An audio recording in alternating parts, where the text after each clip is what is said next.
Hello, CSL viewers and fans. I am Drew or Marionett, and today I am joined by. Oh, that's me, Krakenation. Yeah, what's up? I not much. I am coach of the Boston Bisharps. For those who don't know, yeah, that's me. But yeah, I'm excited to be doing this. Nice, awesome. So, Krakenation or Akeem has had quite the record of in the Oh, CSL, being the I'm season flattered. 1 and season 2 winner and the season 3 semi-finalist, and is currently a competitor in season 4, who I should say before week 4 was 3-0, and then you'll have to see the result for his match for week 4, but Yep. we'll get into it. So anyway, I guess we should just start off right away with the San Diego Wild Chargers against the Detroit Pyroar. This was a very, very fun match to watch. Do you have any thoughts on it? So, trying to find in my notes actually. Okay, I have it.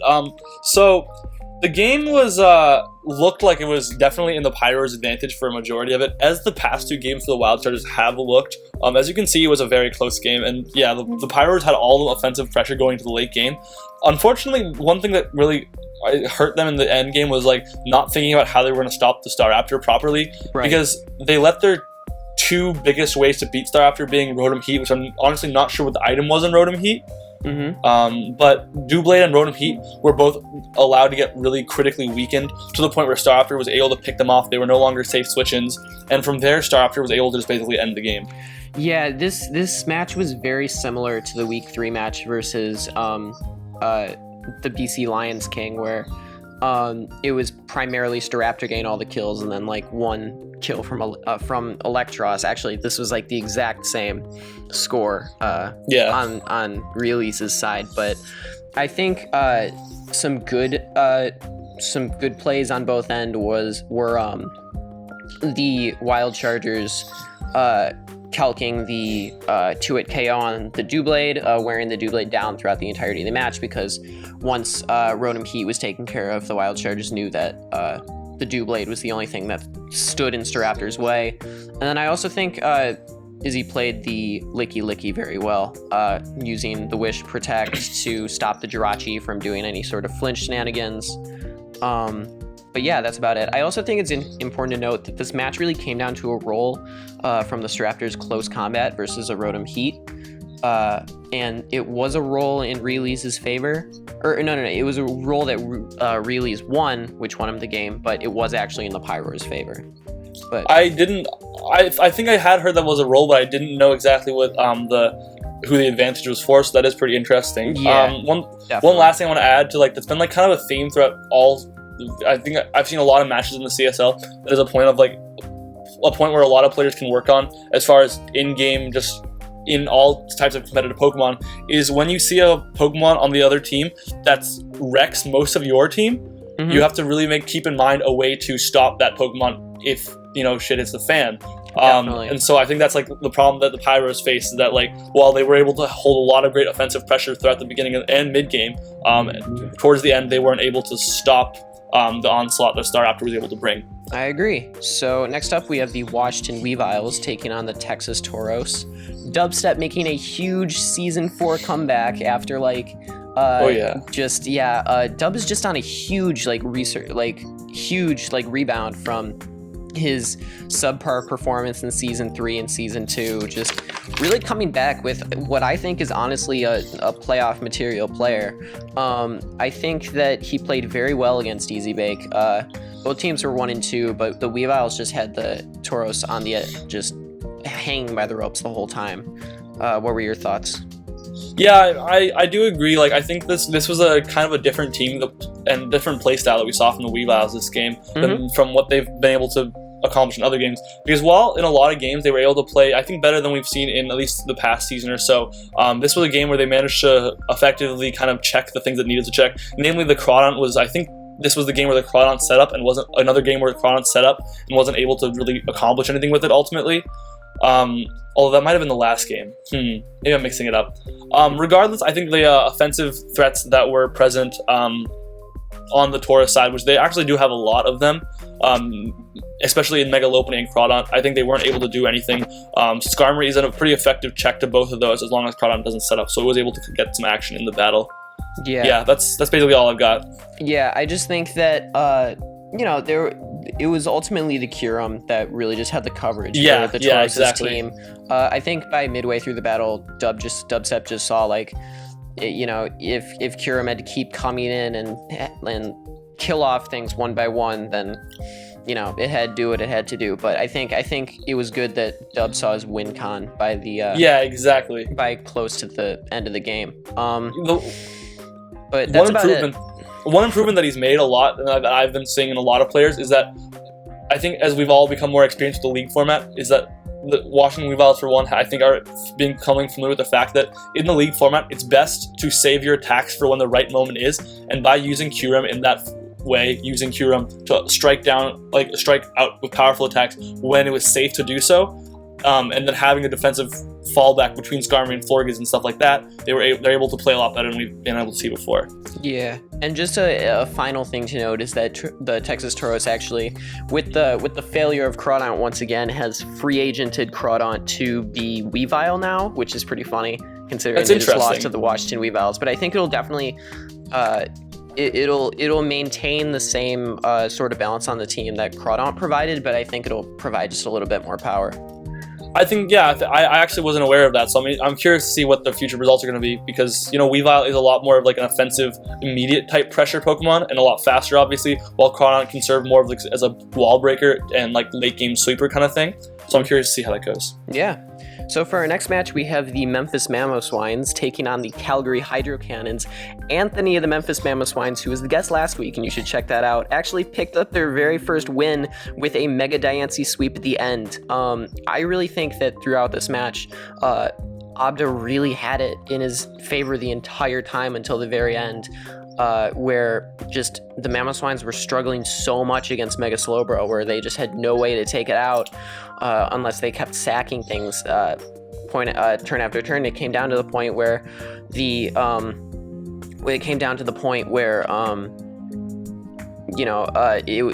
6-4 in Abda's favor, and then the Mamoswines sent Mega Diancie in on the Slowbro switch out. Calm Minded Diamond Stormed, got the defense boost, so Flygon could no longer take it out, and then Mega Diancie was basically able to sweep and clean up from there.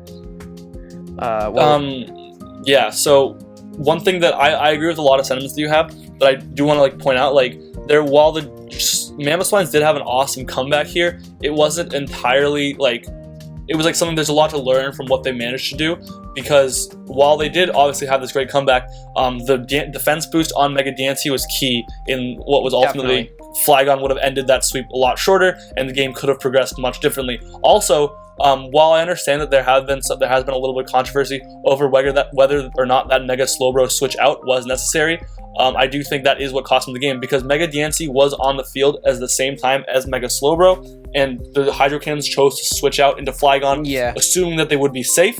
And while that is actually, that's a respectable play, I can understand why he made that. Although, did he switch out on the Flygon? I'm forgetting that specific moment. But he did choose to switch the Mega Slowbro out. Yeah. He didn't go for Scald. And while I can understand that decision-making process, I do think that was, a misplay that was it was just a play that went wrong, it was a good play, it didn't work out. It was a situation where, he wanted to keep Mega Slowbro alive, he knew Scald wouldn't kill, and he didn't want to go down, so he thought switching to Flygon would be the safest play, but unfortunately the Diamond Storm did raise the defense boost. And and another thing that was really cool in the Mamoswines part, and I'm pretty sure this wasn't intentional by them, but it did come in clutch and showed some versatility on Diancie's part, was not having Mega Evolve until the point where it came in to do its sweep meant that it retained Clear Body, and Clear Body, Sticky Webs, Levani was able to set up Sticky Webs, and the Mamoswines had no way to clear that off the field. But luckily, Mega Diancie with Clear Body was not affected, and its speed was not hindered, and that allowed it to really roll through some of the things that would have otherwise outsped it on this team. Definitely. Yeah, so that's about it for this one. Next up, we have the Houston Haunters taking on Cherrymander and the Zion Zards. I think we both have very similar opinions in this match, considering we were both in a Skype call during this match. But I think we both have similar opinions about this. Do you want to go first, or? Yeah, sure. So I think what I noticed throughout the match was that the Zion Zards were kind of from a deficit from turn 1. They really had us hard. Like, while I think they did manage to play the best in the situation they were presented with, I think from turn 1 they were kind of at a disadvantage, mainly because, and I did help them a little with the team building process, and unfortunately we did acknowledge that this team had a problem with Mega Altaria, and we kind of hoped for the best because we didn't see a better way to solve that problem. And unfortunately, that problem was what kind of got aggregated through the match, because Mega Altaria, with its perfect coverage between Return and Earthquake, the Zion Zards really struggled to reliably switch things in. And while there was a nice last-ditch attempt to set up with Slurpuff, and it almost went really well, a very clutch flamethrower knocking out the fortress.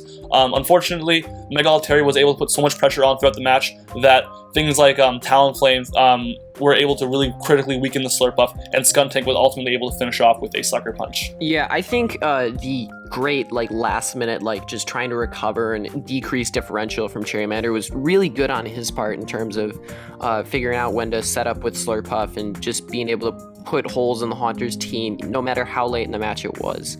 I also think that in terms of criticism for Cherry, I feel like Weezing would have destroyed most of this team.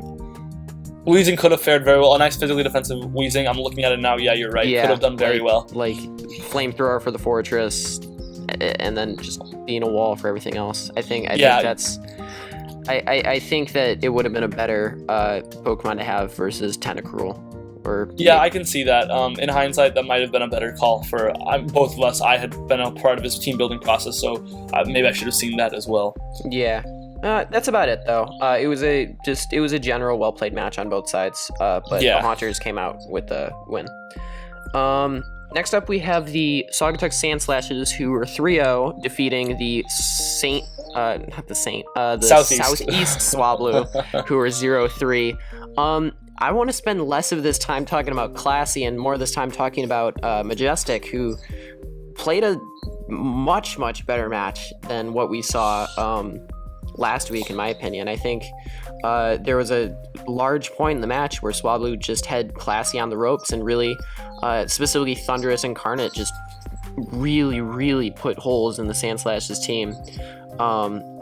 Every time Sandslashes switched something, every time the Swablu sent in Thundurus Incarnate, the Sandslashes either had to stay in and just take the massive hit or switch out and sack something off, which really ended up benefiting Swablu in the end. What were your thoughts?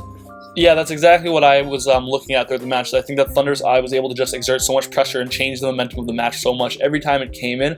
I also think that while we do expect this from Classy, we also did see effective pivoting from both sides of the match. And yeah, what I'm saying is while Classy has a team that's built around the concept of pivoting, I think Swablu was able to make a team that was able to do that through even just hard switches. And that was something that we got to see that Swablu was able to perform very well, because I do think and I did want to talk about this in the previous week, that Swablu last week had a very tough match, and I think this was a very good chance for her to show some redemption against a team that is otherwise a very dominant force in the CSL right now. Yeah, I think some other good plays worth noting was the HP Ice on the Diggersby switch-in, which I thought was very, very smart on Classy's part. And honestly, HP Ice was just good to throw on there just for a safe move against the Thundurus and the Diggersby, which seemed to be the two switch-ins versus the Mega Manectric, so I just thought that was good on Classy's part. I think on the Sandslashes part, Mega Manectric and Tornadus T were able to, honestly, while Krookodile may have had the most kills, I think it was those Pokemon with their pivoting ability that honestly put the most pressure on the Swablus, and ultimately clutched their win, but, Swablu was able to fight back fairly well this time around. Yeah, definitely agree. Next up, we have the Syracuse Sylveons, or Entertainment, or Dan, taking on the BC Bastiodons, who are coached by the BC Lions King. The Sylveons were able to rise in the division above the BC Bastiodons through this match through a 3-0 victory, putting both teams at 2-2 in the end. What do you think of Dan's playing compared to what we've seen? I think Dan is a very good friend of mine, and unfortunately I've been a little disappointed with his just level of play in the first couple of games, but he's coming back very nicely now. I do think that the game was very even for the first chunk of it, even towards the middle, which we addressed as early game, mid game, late game. I think even mid game, the game was very even, and we were seeing a lot of good plays made on both sides. But I think towards the end of the game, the Bastiodons made some over predictions, some under predictions, and were able to get outplayed. I also think that one thing that honestly, it's something I kind of mentioned earlier in the video with addressing how you're going to beat certain Pokemon, is that throughout the game, what I noticed was that the Sylveons were able to utilize a core that isn't exactly a core, but the core emerged, which was Gorgeist plus Lantern. And those two Pokemon together, honestly, if you look at this team for the Bastiodons brought, were just unable to shut down, like, it was completely able to shut down all offensive presence that the Bastiodons were able to bring, because the main Pokemon that could, Latias, I think, went down very early in the match, if I'm not mistaken. And Jolteon, while it was able to hit Gorgeous with a Shadow Ball, I presume if it had it, although I think it might have just gone for HP Ice, I'm not sure, or maybe HP Ground, I'm not sure. I assumed that Jolteon was going to be the mono choice for the Bastiodons to break down the Sylveon's defensive core of Gorgeous plus Lantern, but Lantern was able to shut down Jolteon very effectively, or it seemed like. So I just thought throughout the match, like, if you look at this team, nothing can deal with both Gorgeist and Lantern, and so that was an unexpected defensive core that was able to put a lot of stop on the Bastiodon gaining any momentum throughout the battle. Yeah. I also think something the Bastiodons could have improved on, and maybe maybe they'll do this next time when they rematch against the Syracuse Sylveons, is that I really think Cryogonal is a Pokemon that's overlooked and really could have put in a lot of more work against the Syracuse I completely Sylveons agree teams. with that. I completely agree with that. Freeze Dry is something that is such a good move, and it's so overlooked, and I'm really glad the Bastiodons thought of it and brought it. I think that just really puts so many holes in Dan's team, considering he has like 4 water types, as well as the fact that like the other defensive Pokemon in Dan's team are weak to ice or water, like Sylveon's brought. Like the 2 moves of just Water Pulse and Freeze Dry are super effective against this entire team Dan brought. Yeah, I completely agree with that sentiment, honestly, and kind of connecting both of our ideas here. Cryogonal is the only mon on this team that I'm seeing that would have been able to effectively shut down that core of Gorgeous and Lantern. And honestly, yeah, you're right, hitting Mega Blastoise, hitting Greninja. It has some special bulk, so it can actually take hits on the special side, while it is very flimsy on the physical side. But even the switch-ins that Rhyperior and Infernape aren't really switching, because we saw the Cryogonal used Water Pulse, so it was prepared to take on the team, and I think the Bastion just kind of threw away what could have been otherwise a very potent mon in this matchup. Yeah, I agree on that statement. I think that's pretty much it against this for this matchup. And we're going to move on to your match versus the New Jersey Flabebe. You ended up taking a 4-0 victory, putting you to one of the 3 4-0 teams currently left standing in the season. How'd you feel about this match going in? How'd you feel as it went along? I guess just explain your team building process. How do you think it went? So this is probably, which is kind of ridiculous, but this is probably the most prepared I've ever been for a match going into it, and it's something I'm going to try to adopt in a lot more of my battles going future in the CSL.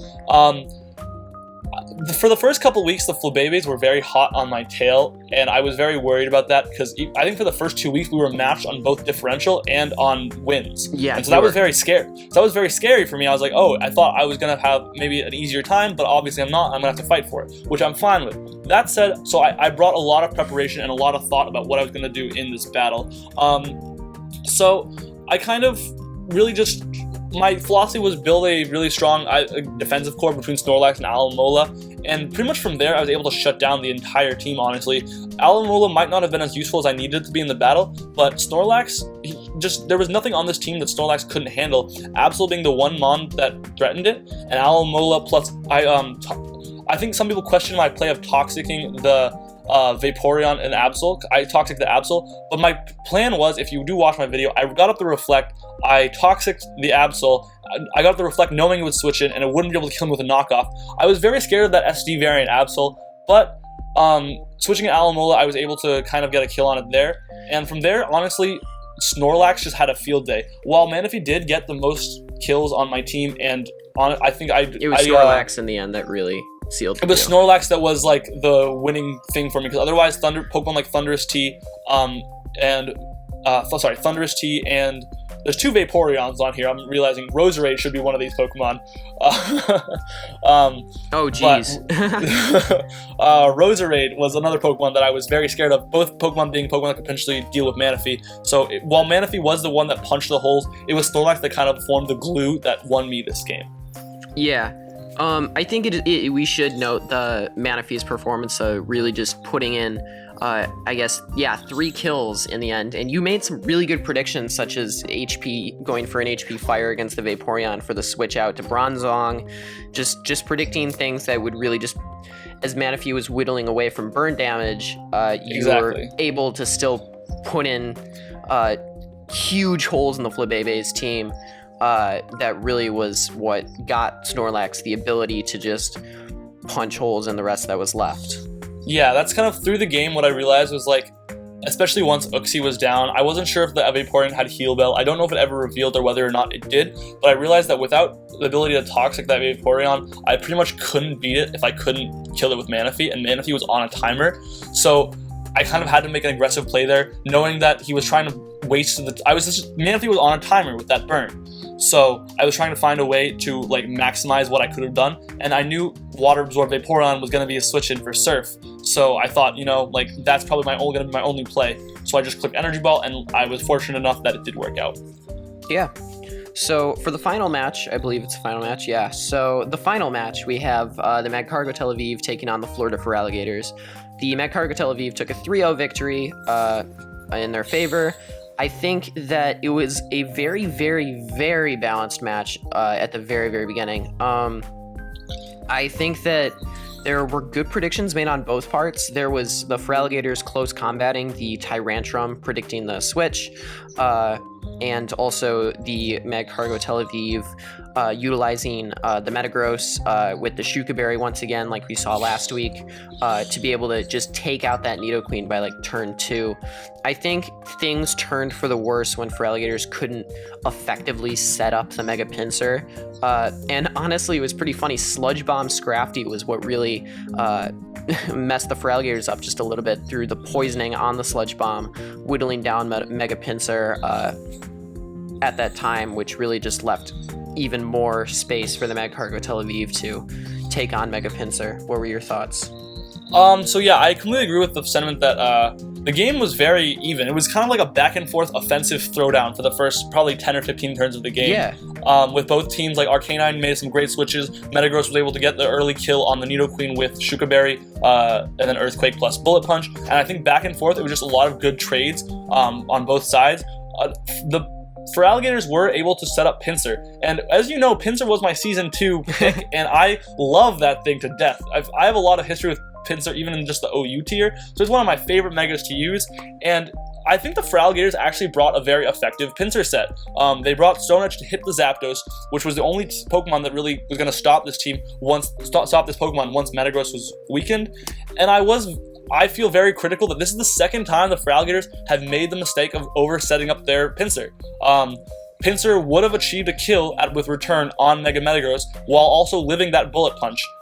It did not need to take the Sludge Bomb from Scrafty that ultimately cost Pinsir against Metagross, and Zapdos would have been killed by the +2 Stone Edge. And so I think this is the second time this season the Feraligatrs have made the mistake of trying to get too greedy with setting up their Pinsir, and I believe this time they said they miscalculated it. I believe last time they said they misclicked it. Misclicked it, but I don't know, like, what's real, what's not. I'm gonna give them the benefit of the doubt, but I think in the future, if they keep making this kind of mistake, it's going to keep costing them a lot, and it's something that they really need to work on, because Mega Pinsir could have. Here's the thing. Once Clefable revealed that it was Magic Guard, Mega Pinsir had that game in the bag. Right. And the costly double Swords Dance, be it for whatever reason, was what decided this game. They had Magcargo on the ropes, and it ultimately cost them dearly when they made that misplay. Yeah, whether it's a bad calc or whether it's a misclick, I think the most important thing you noted throughout there was that Mega Pinsir really doesn't need that extra boost unless it's, like, going up against something it doesn't have super effective coverage like for. Skarmory or something. Like, yeah, Mega Pinsir doesn't necessarily need that extra boost, really, just because it's already such a monstrous powerhouse. So exactly. I think that's something for Blazin just to keep in mind. finally, or not finally, but next up we have the Pokemon of the Week, which I gave to Mega Diancie this week of the Memphis Mamoswines. Technically, Mega Diancie and Staraptor were tied for 5-0, but I think that Diancie just really deserved it because of just the bouncing back of Anthony and the Memphis Mamoswines, and just them being able to set up and just sweep through the entire team after being just blown back the first half of the game. Anthony was able to come back. I remember you were Skyping me. You were just like, there is zero way Anthony is coming back from this. And he did it. He took an impressive 4-0 victory thanks to Mega Diancie. We all thought it was a strange Mega Draft, but we were all mistaken. It's working out for them. I'm excited to see what he's able to do with Mega Diancie now that he's figuring it out, because I know that earlier in the season he brought Ancient Power and Dazzling Gleam, which was honestly just a lack of knowledge of how Mega Diancie functions as a Pokemon. And now that he finally was able to bring a proper set, we saw him use it very effectively. So I'm excited to see what the future holds. Also, just an honorable mention, like you said, to Staraptor, because Staraptor also achieved a 5-0, but like, we just can't. Staraptor's just doing too well this season. We can't reward him all the time. Well, we're gonna move on to the top killers, where Staraptor has 11 kills somehow, and that's pretty messed up, but it does, and it's a bird to be reckoned with, getting 5 kills in both week 3 and week 4. In second place, we have the Boston Bisharps and their Snorlax. Represent! Who, after getting 6 kills in week 3, were able to hit back with 2 extra kills against Nefertum, being able to clean up the match. And then we have Tornadus T, which basically just puts in like 2 kills every single match, so it balances out. Yeah. I think this is a pretty cool top killers list, just with a lot of props to Staraptor for being up there. Yeah. It's pretty exciting to see this one Pokemon. It's kind of so exciting to see Realize on top of both killers lists in both season 3 and season 4 now. Yeah. Just because like he's coming in with Pokemon that like every single battle he seems to pull off the sweep again with the same Pokemon, and it seems that nobody can stop it. And I'm really wondering why, because like last season Miltank just was unstoppable somehow, and I don't understand why. I personally never got to play it. Maybe it would have wrecked me too, I don't know. But maybe. I think it's really cool how he's bringing this one Pokemon keeps being so dominant for him. It's like something I kind of love in a team, just because like I personally last season I loved using Manaphy, and they're using Staraptor in a really cool and exciting way. I just think also I know Classy's the whole Volt Turn person, but I also think he's utilizing U-Turn well with Staraptor and Jirachi as well, which I think is what's getting Staraptor a lot of momentum. So props to Jirachi too. Yeah, for sure. Yeah. So let's just go into next week's matchups. We each have our own predictions. First up, we have the Detroit Pyroar and the Calgary Hydro Cannons, who are both 2-2. One is looking to go positive, and one is looking to, they're both looking to go positive, but one will go positive, one goes negative.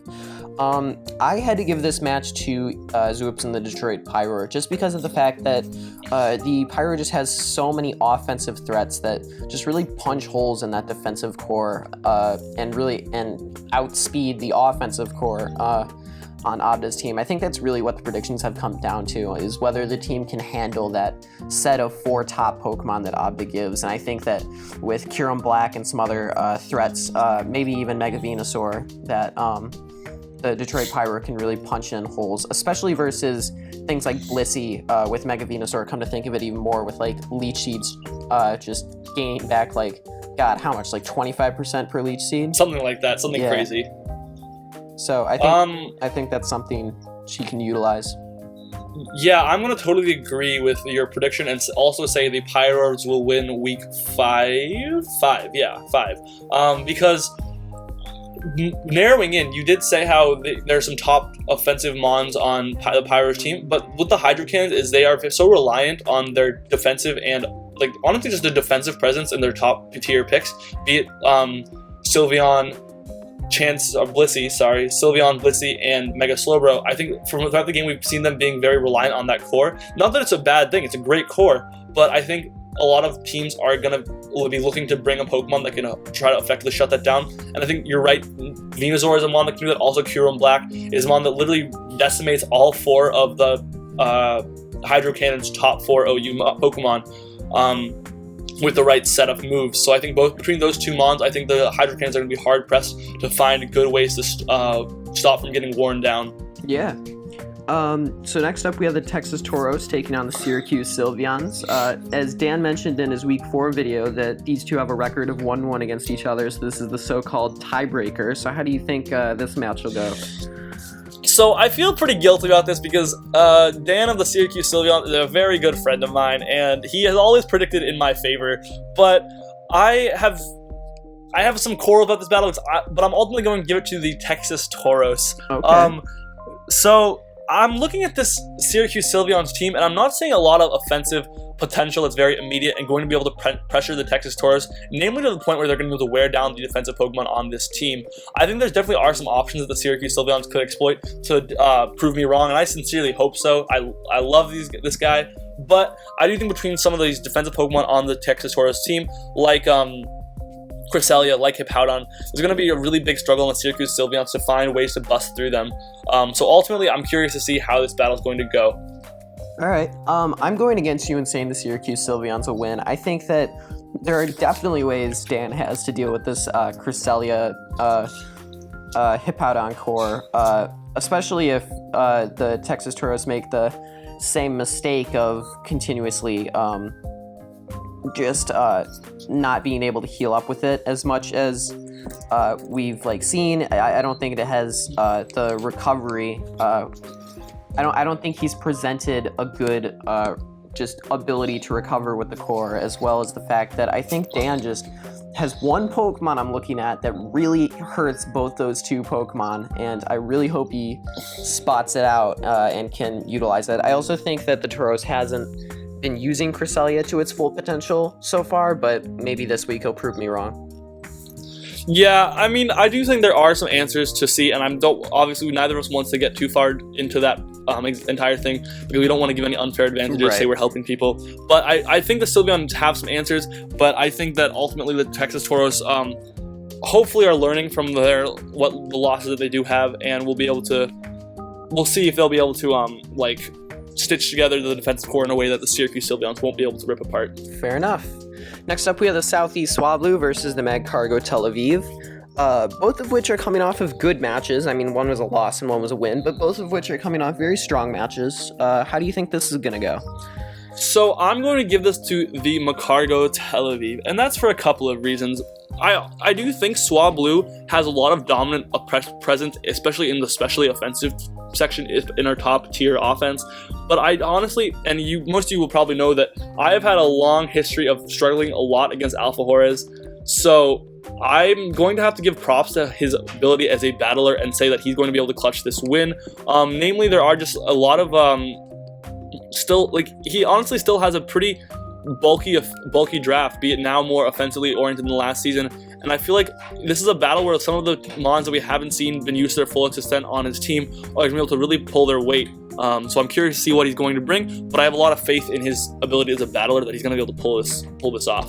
Yeah, I definitely think Swablu has slight team matchup, and I think that Swablu definitely has a lot of pressure to be able to put on the Magcargo's team. And I hate predicting this way, but I think Magcargo just wins based on skill level and experience. I think that they just have a lot more experience in being a lot more competitive in the draft format, and just they just have a lot more presence in the league. Just as a player, I think. No discredit to Swablu whatsoever, who played phenomenally. I just think that, I mean, if you really point back to Season 3, they were in the same division, they played twice, and the Magcargo took a 5-0 victory both times. So I think just, maybe it won't be that far off, but I think that Magcargo just has a bit better advantage just in terms of skill. Yeah, I would agree with that. So next up, we have the Memphis Mamoswines versus the Houston Haunters. Both teams were able to bounce back from. What were they? Bad records. Bad records, I should say. Yeah.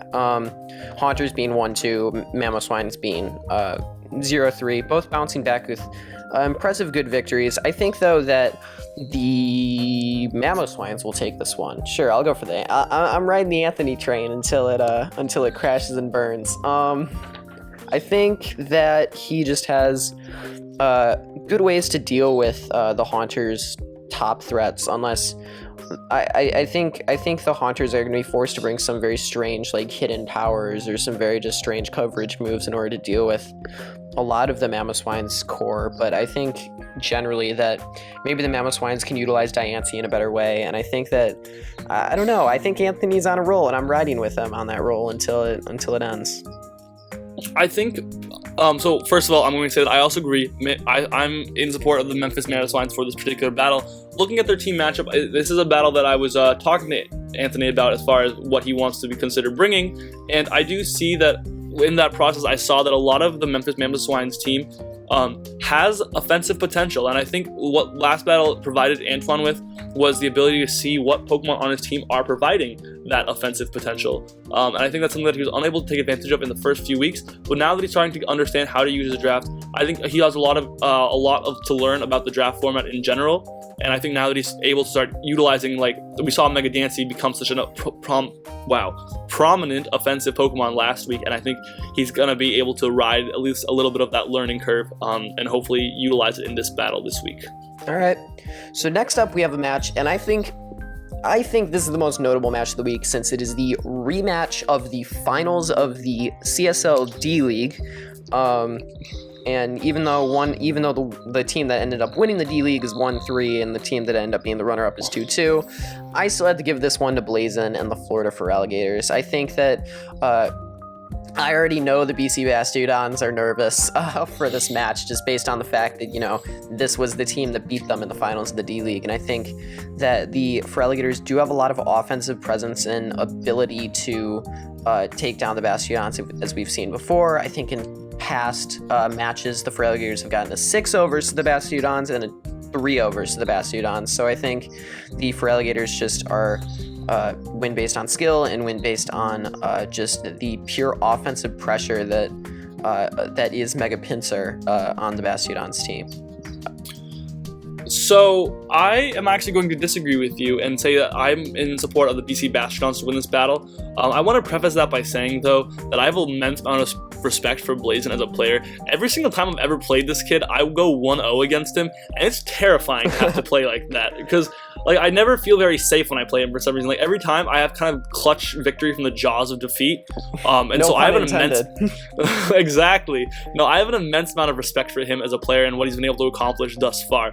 That said, when I'm trying to be objective about both skill level and how team match is going to factor into that. And I think the BC Bastiodons have a lot more prominence in their upper tier offense. So I think what this battle is going to really come down to is who's going to be able to set up their offensive pressure and really get that train going first. Because if the Florida Feraligatrs are able to set it up first, I think the BC Lions are going to have, or the BC Lion King is going to have a tough time turning that around. However, if I had to see who will have more effective offensive pressure on the other, I think I have to hand it to things like the top prominent offensive Pokemon on the BC Lions team. All right, fair enough. Next up, we have the NJ Flabebe, who are 2-2 and are on a 2-loss streak, unfortunately, facing Realies and the San Diego Wild Chargers, who have yet to get a loss and are undefeated. How do you think this match is going to go? So I'm actually I'm really into what the Wild Chargers are doing. Personally, I love the idea of a team built around one awesome Pokemon, and he seems to have found that in Staraptor for now. We'll see how long that goes, but I am predicting that the Wild Chargers are going to be able to pull off this victory. I do think that Neff is definitely a force to be reckoned with. He put up a great fight against me in the previous week, and he was, as I said earlier, he's been hot on my heels for a while now. But I do think that the Wild Chargers have proved a lot of skill that I wasn't actually aware that they had up until this season. I have a lot of respect for what they've been doing, and I think that the New Jersey Flabebe are really going to struggle to find ways to deal with these crazy offensive Pokemon that the Wild Chargers are able to bring, while also the Wild Chargers, we have to acknowledge, also have such a great fallback. What's really curious is that I was so quick to crap on this draft in the recaps of the draft itself. I was very critical of this draft, and I'm amazed how well he's playing it, so I really want to take back what I said back then. Nice. Between falling back on some of these defensive Pokemon, we've seen more defensively played Jirachi. We've seen Sableye play more defensively. I think we've seen Assault vs Electros at least a couple times.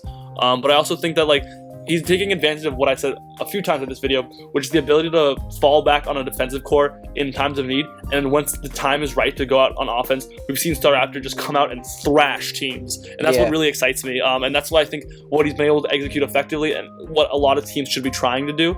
And so I'm excited to see how he's able to do it this week, but I have a lot of faith in him. All right, fair enough. I am also going for the wild charges on this one. I originally was thinking the Flabebe would win, but honestly thinking about it, I think the wild charges just have so much of a threat being Staraptor and Jirachi, as well as just some really, really strong defensive Pokemon that they're able to fall back on. And I know for a fact that the Flabebe's way to deal with a lot of the Wild Chargers threats are shut down by a lot of lower tier mons on Release's team. So I think that's really going to factor into how this match goes. And I know that Release every week usually brings a lot of his higher tier drafts, but I really think a lot of lower tier mons are going to come in handy. Yeah. Next up, we have the Saugatuck Sandslashes, who are essentially record score-wise the number one team in the league, taking on the Washington Weaviles, who are 2-2 and have been bouncing back from for the longest time. Like this is their moment. And maybe it'll continue against Sandslashes. But before we get to predictions, I guess I'll just note their past records. In Season 1, the Weaviles defeated the Sandslashes 2-0, and in Season 2, the Sandslashes beat the Weaviles 6-0, and in Season 3, the Sandslashes beat the Weaviles 1-0. So wait, the Weaviles 6-0 the Sandslashes? No, the Sandslashes 6-0 the Okay, Weaviles. I misheard. Yeah, so Season 1, Weaviles beat Sandslashes. Seasons 2 and 3, Sandslashes beat Weaviles. So maybe it's Dub's time to even out that record, but I think that the Sandslashes do take this just based on skill, what we've seen throughout the season, and I don't think that the Weaviles team is the best to take on Volt Turn. And I do think that the Pokemon that they do have that really deal with a lot of Class E's threats get shut down by a lot of Class E's defensive Pokemon in the lower areas. What do you think? So I think it's really curious that the two paths that these teams have taken over the course of the 4 seasons, because you're right, this is a rematch that's been kind of happening every season. These guys are Season 1 veterans, so it's cool to see how these teams have progressed over those seasons have passed. Almost like 6-7 months now. Yeah, right. The Washington Weaviles were such a dominant team in Season 1, and they managed to go to playoffs. But unfortunately, they seem to have been on kind of either a tilt or kind of struggling. We haven't seen that same level of play that I feel like I saw in Season 1 since then, but they seem to be kind of coming back now with a vengeance. The Saugatuck Sandslash is kind of progressing in the opposite direction, with their first season obviously still being a pretty solid team, no doubt. But I think that over the course of these seasons have gone, we've seen Classy just learn so much about this format and become progressively more and more dominant. But what I want to say ultimately is that my prediction, I'm going to call the upset and give this to the Washington Weaviles. Damn. Let's go.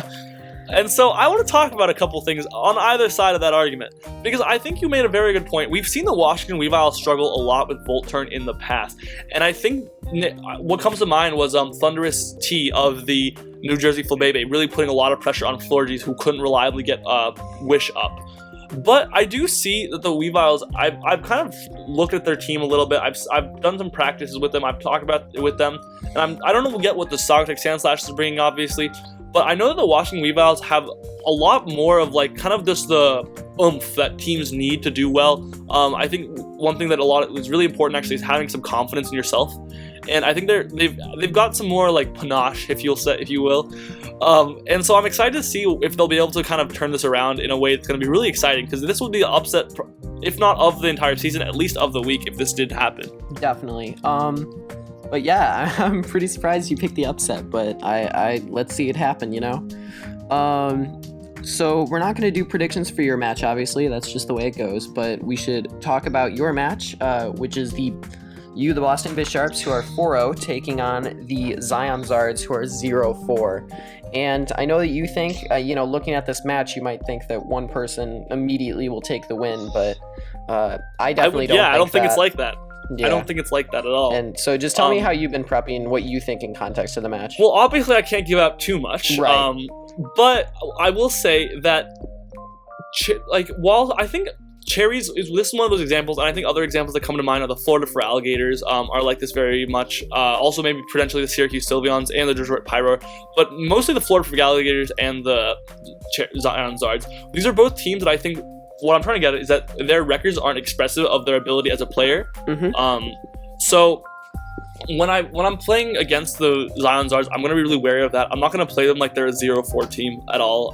I want to really respect that, like, they have a lot of really good offensive pressure that I'm very worried is going to be able to punch some holes. So with that in mind, that's how I'm kind of progressing into my team building process. I'm gonna be looking at how I can, as I've always said, how I can stop the offensive pressure when it needs to be stopped and turn that around and make that into a offensive force. Fair enough. And that is going to do it for the CSL Week 4 weekly recaps. Power rankings will come out soon, but for now, this is what we got. Anyways, thank you for tuning in. For more CSL information and news, be sure to subscribe to the CSL channel, as well as find us on our server, competitiveshowdownleague.psim.us. Yeah, see y'all later.